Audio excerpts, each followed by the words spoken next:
Hi everybody and welcome back. This is Mindy for Neat and Tangled, and in today's video I'm going to be showing you another way you can color up the Grateful Heart stamp set that was released in the August 2019 release, and we are going to be using Arteza Watercolors.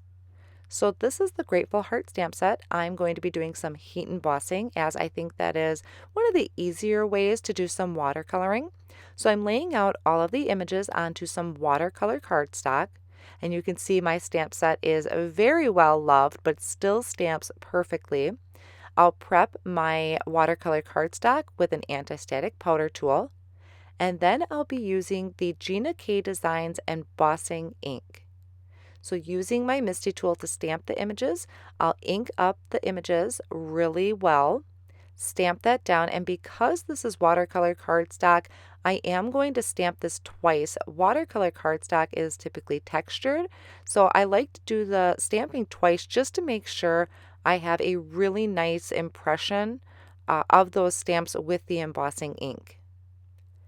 Then I'm going to take the Hero Arts Gold Glitter Embossing Powder, and this is such a beautiful embossing powder. It's a really nice bright gold, but it also has like a glittery sparkle to it. So I thought it was just a really nice, fun touch to add to our image. So I sprinkle that on all over my images, and then once my heat tool is nice and hot, I start out by heating the back of my cardstock and then bringing it around to the front to melt that embossing powder. And there is a close-up of that beautiful glittery embossing powder. Now I'll start watercoloring my image. I do leave a little bit of the section in real time to show you what I'm doing, and then honestly a lot of this is sped up because it's pretty repetitive. But for the most part right here, I'll start out in real time. So I have two water brushes that I'll be using. This first one here I think is a Prima watercolor brush. Honestly not sure. There are a couple of them I have in my stash that I just accumulated. I liked the thicker brush on that one, and I started out by wetting an area of my image. The nice thing about having an embossed image is that embossing line kind of contains our water, so it shouldn't overflow unless you put down too much water. But for the most part, it should be contained in that area. So I wet the area first, and then I picked up my other water brush here. This is a smaller tip, a thinner tip. I wet it. I picked up some color from my Arteza watercolor set. This is actually the 36 half pan set. I laid a little bit of the color down right at the very bottom of the area, and then I had taken that other water brush that I have and dragged the color out. So it should be more intense towards the bottom, and then as it gets out towards the edges of the petal, it'll be lighter. That is my intention.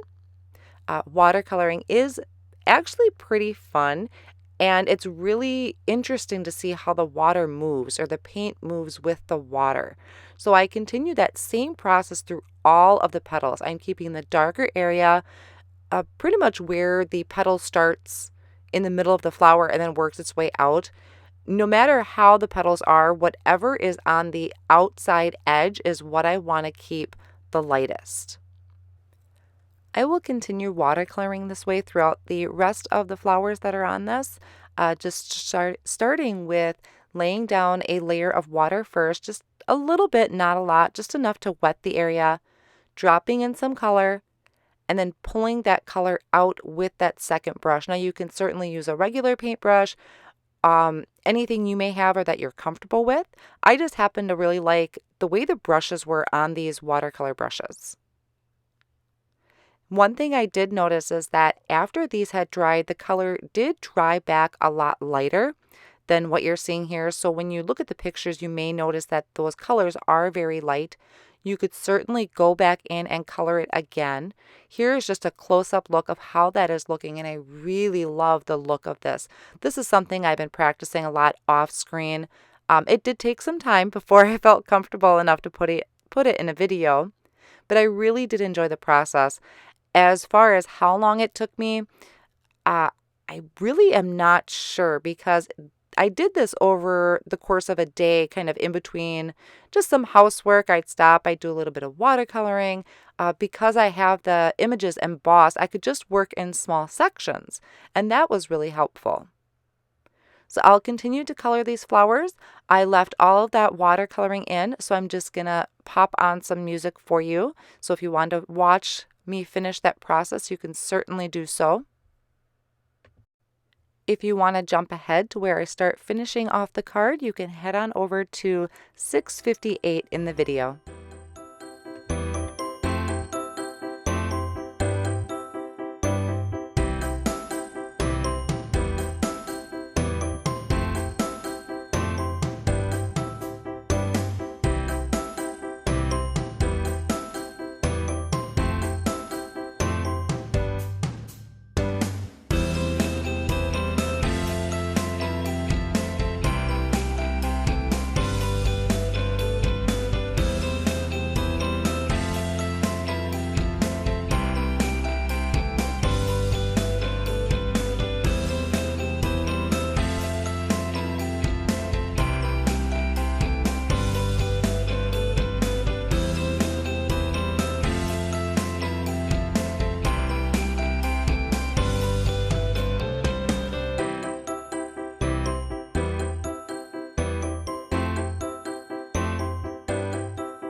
Once I had finished coloring in all of my images, I did let this sit and dry for a little while really well, and then I used the coordinating die for the Grateful Heart stamp set to die cut these images out, and then I'll set off on the side to work on the background for my card.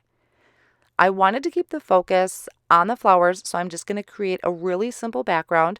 Here I'm just using a piece of Neenah Solar White cardstock, and I'm taking some Hero Arts Glimmer Metallic ink. Now this is kind of thick, so I am adding a little bit of water there, and using my paintbrush and an acrylic block, I'm just going to put flicks of this color onto the background. That I thought would just help really bring out the gold glitter embossing powder a little bit, help kind of coordinate those colors so you can see there's a really beautiful shine to that. And then to also pull in the red a little bit, I did put a little bit of water down on my mat, and I'm picking up some of the color that I used for my flower, and I'm flicking that onto the background as well. And that just helps tie everything together. Once that background is dry, I'm going to start completing my card. So off screen, I did go ahead and stamp and heat emboss a sentiment, also from the Grateful Heart stamp set. I did that on pitch black cardstock, and I heat embossed in just a regular gold embossing powder. Then once I had everything lined up where I wanted it to on my card, I'm taking the images that are furthest and back, just attaching those with some liquid glue. And then my largest image, I used Gina K Designs foam squares and attaching that onto my card front. I did have some of the leaves overhanging on the edge, which I will go ahead and trim off here shortly. To attach the sentiment, I just added a couple of the foam squares and a little bit of that liquid glue because that's where it's overlapping my image. And then once my sides are trimmed down, that will finish off the card. And then we'll take one more closer look at the watercoloring and that gold glitter embossing powder. So this actually is a pretty easy technique to do, very therapeutic. I love the look of it. If you wanted to have that to be brighter, I would definitely suggest adding another layer of color to this. So I hope you enjoyed taking a look at another way you can use the Grateful Heart stamp set. All of the supplies will be listed down below in the video description and over on the blog as well. Be sure to hit that subscribe button if you would like to see more videos and inspiration. Thanks again for stopping by, and I'll see you next time.